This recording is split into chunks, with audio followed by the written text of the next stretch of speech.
UP में प्रथम द्वितीय चरण के चुनाव बड़ी तेजी पे है, तो प्रथम चरण के जहाँ चुनाव हो रहे हैं वहाँ मैं जा रहा हूँ।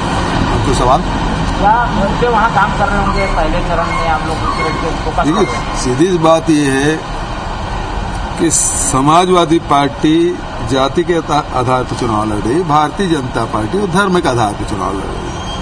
कांग्रेस पार्टी है वो मुद्दों के आधार पर चुनाव लड़ रही है, चाहे वो गरीबी हो, चाहे बेरोजगारी हो, चाहे वो मुद्दे किसान के हों, चाहे वो मुद्दे दलित के हों, चाहे युवाओं के हों, चाहे महिलाओं के हों। ये मुद्दों के आधार पर कांग्रेस पार्टी मैदान पे उतरी है। ये सर कांग्रेस के कई लोग जा रहे हैं बीजेपी में, आरपीएन सिंह भी चले गए, कैसे उनको रोक नहीं रहे आप? ये है अभी आए थे क्योंकि भाई उनके उज्जवल भविष्य की कामना ही कर सकता हूँ मैं। ये पद्म पुरस्कारों की घोषणा हुई जी, उसी राज्य में 5-5 लोगों के लिए अपने एक को भी नहीं मिला, इसके पीछे क्या कुछ दुर्भावना है कि क्या? अब इसको तो वही लोग बता सकते हैं। यहाँ से हम लोग तो नाम भेजे थे और यहाँ भी बहुत सारे योग्य व्यक्ति हैं जो समाज सेवा के विभिन्न क्षेत्रों में काम कर रहे हैं, उनको भी पुरस्कार मिलना था। सर ये नवा रायपुर के किसान लगातार प्रदर्शन कर रहे हैं, कल ट्रैक्टर रैली भी निकाली, बातचीत कहाँ अटक रही है? बातचीत के दरवाजे हमेशा खुले हैं। मैंने आज ही 3 मंत्रियों की कमेटी बना दी है जिसके सामने किसान अपनी बात रख सकते हैं, जिसमें प्रभारी मंत्री रविंद्र चौबे जी, मोहम्मद अकबर जी और डॉक्टर सी डहरिया जी, 3 मंत्रियों की कमेटी मैंने बनाई। भाजपा सांसद जो है राज्यपाल के पास जा रहे हैं, किस खुशी में? भगोड़ा घोषित करते हैं, संतोष पांडे को भगोड़ा घोषित कर दिया है। तो उनको तो कोर्ट में जाना चाहिए, राजभवन जा क्या करेंगे? उनको सीधी सी बात है कि उनको कोर्ट में जाना चाहिए, और पहली बार नहीं हो रहा है। ऐसे अनेक, मतलब कोई दर्जन भर नहीं, हजारों लाखों में इस प्रकार के प्रकरण पूरे देश में मिलेंगे जिसमें इस प्रकार से चालान प्रस्तुत किया जाता है। उनको जाना चाहिए। बीजेपी महिला मोर्चा शाम प्रदर्शन करने वाली, उनका कहना है कि 500 रुपये सिलेंडर यहाँ भी दिया जाए। मांग करना चाहिए, बिल्कुल हम समर्थन करते हैं। नरेंद्र मोदी से मांग करें। जब 400 रुपये मिल रहा था तब उन्होंने सबको सिलेंडर मुफ्त बांटने की बात कही थी, और आज सिलेंडर 900 रुपये बढ़ा दिया। इसका मतलब ये है कि वो अपने मित्रों के ग्राहक बढ़ा रहे थे, और जब ग्राहकों की संख्या बढ़ गई, उपभोक्ताओं की संख्या बढ़ गई, तो रेट बढ़ा दिए। रेट कम करने के लिए वो मांग करे, बिल्कुल हमारा समर्थन हम भी कर रहे हैं। उत्तर प्रदेश में जैसे वहाँ घोषणा पत्र में 3 सिलेंडर हर साल देने की बात कही गई है। अभी जब उत्तराखंड गया था तो वहाँ प्रदेश कांग्रेस कमेटी ने प्रस्ताव किया हमारी सरकार आएगी तो 500 से पार नहीं होने देंगे। तो यदि देश में लागू करना चाहते हैं तो नरेंद्र मोदी जी बेशक लागू करें, नहीं तो गद्दी छोड़े, हम आते हैं, हम करेंगे उतना। डॉक्टर रमन सिंह का एक ट्वीट आया है, उन्होंने कहा हाँ जी, ट्वीट आया है एक रमन सिंह जी का, शायद किसी राज्य में ऐसा होता नहीं होगा कि निगम मंडलों में इमरजेंसी के लिए जमा राशि को सरकार के किसी डिपॉजिट में जमा करने को कहा है।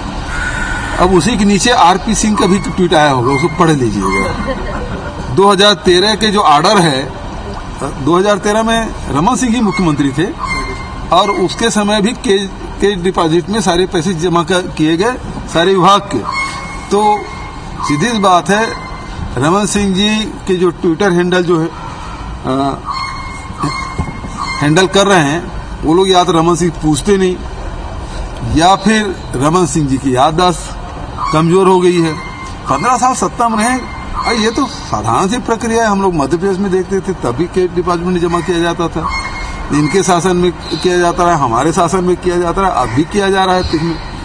जनवरी फरवरी महीने में इस प्रकार से की जाती है ताकि वो बजट को प्रस्तुत करते समय सारी चीजें व्यवस्थित हो।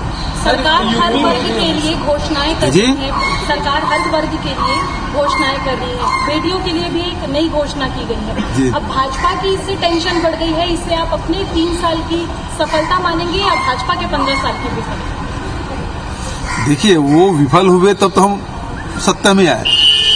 दूसरी बात यह है कि लगातार अभी जैसे 2 बेटियों को जो श्रमिक परिवार है उसको 20,000 रुपये जमा किया जाए उसके खातों में, ये हमारी घोषणा है और इसे हम क्रियान्वित करेंगे, तो ये हमारी सफलता है।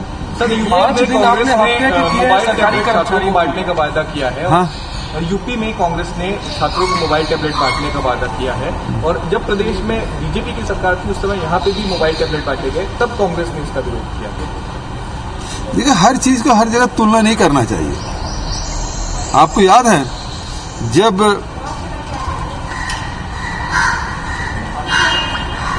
मंडल लागू किया गया, उस समय प्रधानमंत्री कौन थे? वीपी सिंह। पूरे देश में आग लगी थी। उसके बाद कांग्रेस आई और उस मंडल कमीशन के जो रिपोर्ट है उसको लागू किया गया। एक जगह भी कोई गाड़ी जली क्या? कहीं आंदोलन हुआ क्या? तो इनको सत्ता चलाना आता नहीं है, केवल झगड़ा करा सकते हैं, आग लगवा सकते हैं। सत्ता चलाना कांग्रेस को आता है। वहां बांटने, हर चीज को वहां किया जा रहा था, यहाँ क्यों नहीं किया जा रहा? ये तुलना करना उचित नहीं है। देखिए, 2018 में चुनाव हुए, जो वादे छत्तीसगढ़ की जनता को हमने किया था वो हम पूरा कर रहे हैं, और 80% से अधिक वादे हमने पूरे किए अभी तक के। 2 साल बचे भी है, उसमें हम और बचत जो वादे हैं उसको भी पूरा करेंगे। अब जब 2023 का जब चुनाव होगा छत्तीसगढ़ में, तो यहाँ की जनता जो वादा करेंगे उसके आधार पर चुनाव में जाएंगे। अब उत्तर प्रदेश में प्रदेश कांग्रेस कमेटी ने जो घोषणा की है, तो वो यहाँ छत्तीसगढ़ में क्यों लागू नहीं? उत्तराखंड में हुआ तो उसको क्यों लागू नहीं? गोवा में किया गया उसको क्यों नहीं लागू किया? ये तुलना करना उचित नहीं है। हर प्रदेश की अपनी आवश्यकताएं हैं, वहाँ की जो जन भावनाएं हैं, उसके हिसाब से सारी पार्टियां करती। एक चीज बताइए, भारतीय जनता पार्टी ने 2100 रुपये देने की बात कही थी, 300 रुपये बोनस दे रहे थे। अब भारतीय जनता पार्टी विरोध क्यों कर रही है? मोदी जी जब सरकार में आए 2014 में, तो उन्होंने आदेश दिया कि कोई भी राज्य बोनस देगा तो वहां से अनाज नहीं खरीदा जाएगा एफसीआई में। तो भारतीय जनता पार्टी जब 300 दे रही थी तो उसका राष्ट्रीय नेतृत्व क्यों नहीं माना? क्योंकि ये राज्य का विषय है, और राज्य अपने हिसाब से हर राज्य में वहां की इकाई फैसला करती कि हम सरकार में आएंगे तो ये काम करेंगे। अब मैं चुनाव में जाता हूं तो हर बार मेरे से पूछा जाता है, वहां भी पत्रकार वही पूछते हैं, यहाँ भी पत्रकार वही पूछ रहे हैं। तो यहाँ के मुद्दे को यहाँ पूछा जाना चाहिए, और निश्चित रूप से जो 2018 में हमने जो जनता से वादा हमने किया था उसे हम पूरा करते जा रहे हैं, लगातार करते जा रहे हैं, उसमें कोई कमी नहीं आने दे रहे हैं। अब वहां जा रहे हैं, अब घोषणा पत्र जारी करने के लिए मुझे बुलाया गया, इलेक्शन थीम सॉन्ग वगैरह लॉन्च करना था, उसमें मुझे बुलाया गया था देहरादून। मैं वहां गया तो वो बोले आप वहां देंगे क्या? अरे भाई, वो यहाँ का मुद्दा है, यहाँ घोषणा की गई, यहाँ सरकार आएगी तो वहां पूरा करेंगे। सर, ये धर्म संसद के जो आयोजक है, किसान सड़क 26 जनवरी को किसान सड़क, इस बार युवा सड़क पर है, ट्रेन की पटरियों पर।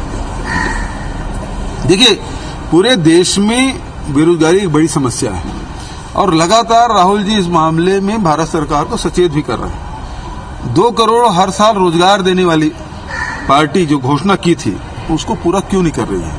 आज युवाओं के पास रोजगार की इतनी समस्या है कि लोग सड़कों पे हैं, रोजगार छीने जा रहे हैं, चाहे नोटबंदी के कारण से, चाहे जीएसटी के कारण से, चाहे लॉकडाउन के कारण से, या भारतीय जनता पार्टी गलत नीतियों के कारण से ये स्थिति बनती जा रही है।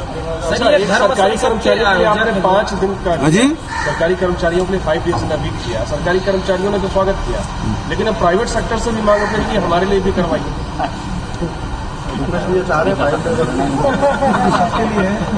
अच्छा हो, चैनलों में हो जाए। केंद्र सरकार बजट पेश करने जा रही है, राज्य सरकार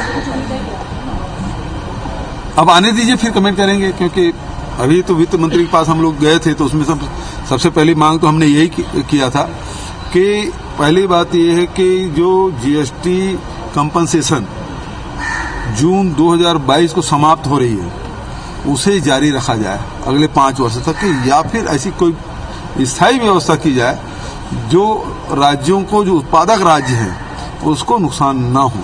नहीं तो औद्योगिकरण का पहिया रुक जाएगा पूरे देश में। जो उत्पादक राज्य हैं यदि उसको पैसा नहीं मिलेगा तो क्यों अपने यहाँ औद्योगिकरण करेगा?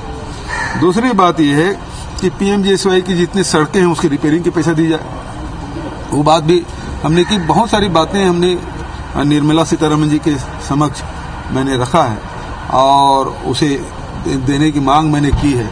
अब जैसे हमारे यहाँ पैरामिलिट्री फोर्स है और अभी तक के राज्य सरकार के 15,000 करोड़ रुपए लग गए हैं, तो हमने कहा कि उसके अलग हेड खोल के उस राशि हमको दिया जाना चाहिए। तो ऐसी बहुत सारी बातें मैंने कही है। अब कितना होता है उसके बाद ही उसमें शामिल होता है, तो मैं उससे बात करूंगा। आदिवासियों की जमीन गैर आदिवासियों को बेची जा सकती है क्या?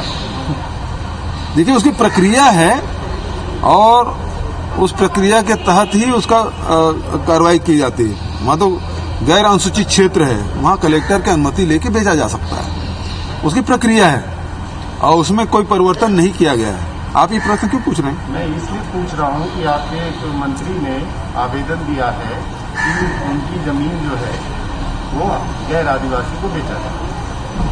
अब आवेदन दिया गया, जो प्रक्रिया उसके हिसाब से वो कार्रवाई होगी। ये धर्म संसद के जो आयोजक हैं, बीजेपी के जो लोग हैं, वो कालीचरण की रिहाई की मांग कर रहे हैं। जो राष्ट्र 2 का केस दर्ज हुआ उसको हटाने के बाद तो सबसे पहली बात तो यही है कि जो गोडसे के समर्थक हैं और गांधी जी के खिलाफ में बात करने वाले हैं, उसे जेल में रहना चाहिए कि नहीं रहना चाहिए? मैंने तो उसी समय पूछा था कि कालीचरण की गिरफ्तारी से भारतीय जनता पार्टी के लोग खुश हैं या दुखी हैं? और दूसरी बात यह है कि महात्मा गांधी अमर रहे का नारा तो लगा सकते हैं, लेकिन गोडसे मुर्दाबाद ही तो बोले। जी आने वाली जी, उनका स्वागत है, बहुत दिनों बाद आ रही है। भारतीय जनता पार्टी में हंटर चला नहीं बहुत दिनों से, और शायद नगरीय निकाय चुनाव के बाद सदमे में थी, अब उबर गई हैं, तो आई है तो उनका स्वागत है।